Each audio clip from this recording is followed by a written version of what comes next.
E agora, se eu não te der o A0, que é a área inicial dessa fórmula, como é que você calcula as áreas? Somente de figuras planas, tá? Eu relembrei aqui para vocês algumas áreas de figuras planas. A área do quadrado seria lado vezes lado ou lado ao quadrado. A área do retângulo, base vezes altura ou b vezes h, dá no mesmo.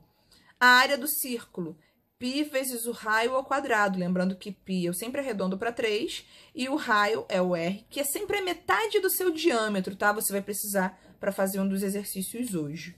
A área do triângulo é a metade da área do retângulo, ou seja, é base vezes altura dividido por 2, ou b vezes h sobre 2. A última, aqui, a penúltima no caso, seria a área do losango, que é esse balãozinho. É a diagonal maior vezes a diagonal menor, tudo dividido por 2. Tá até aqui a legenda para vocês.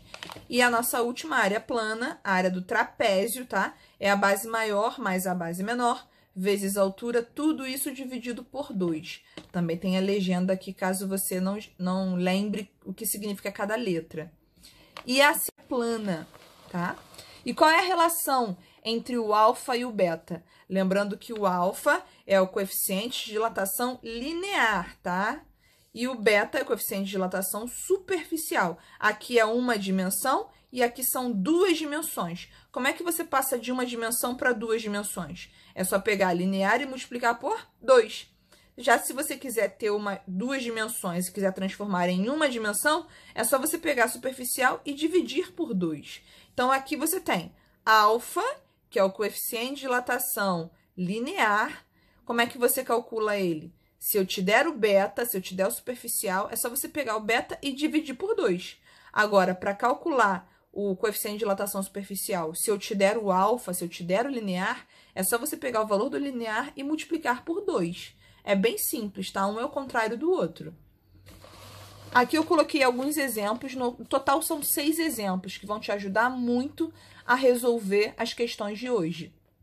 Primeiro exemplo seria o vidro comum, tá? Não é o vidro pirex que eu mencionei no vídeo anterior.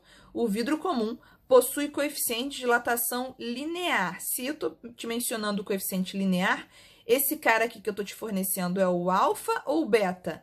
Lembrando que linear é sempre o alfa, tá? O alfa do vidro vale 9 vezes 10 elevado a menos 6, tá? Graus Celsius a menos 1. Esse grau Celsius a menos 1 é apenas uma unidade, tá bom? Você só repete no final da sua conta, caso eu te peça o valor do alfa. Determine seu coeficiente de dilatação superficial. Eu quero o superficial. Que letra que eu quero?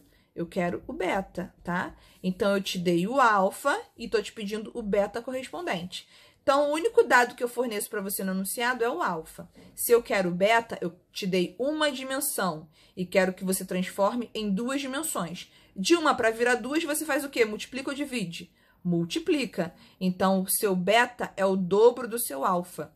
2 vezes o seu alfa. Na hora de você multiplicar esse cara por 2, gente, é só você multiplicar o 2 e o número que está na frente da base 10. Você não mexe na base 10, você só repete, não mexe no expoente, tá? Então, 2 vezes 9, 18. Ou seja, o coeficiente de dilatação superficial do vidro comum vale 18, repete a base, vezes 10 elevado a menos 6, e a unidade é graus Celsius elevado a menos 1. É bem simples. Segundo exemplo para vocês, é o contrário, tá? Aqui eu menciono que o ferro possui coeficiente de dilatação superficial. Lembrando que o superficial é qual letra, gente?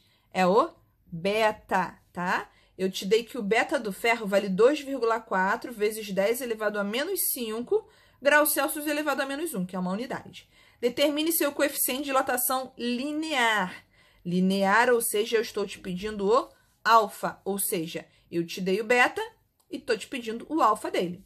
Então, o dado fornecido no seu enunciado foi o valor do beta, 2,4 vezes 10 a menos 5. Se eu quero o alfa, ou seja, eu estou te dando o valor de duas dimensões e quero que você transforme em uma dimensão. De 2 para 1, você faz o quê? Multiplica ou divide? Obviamente que você vai dividir. Então, o linear é o seu superficial dividido por 2, tá? A mesma coisa, você vai pegar esse valor inteiro e vai dividir por 2. Na hora que você divide por 2, você não faz nada com a base 10, você simplesmente repete ela no final, tá? Só divide o número que está na frente por 2. Qual é a metade de 2,4? 1,2. Então, o alfa, o coeficiente de dilatação linear do ferro, vale 1,2. Repete a base, 10 elevado a menos 5 graus Celsius elevado a menos 1, que é uma unidade.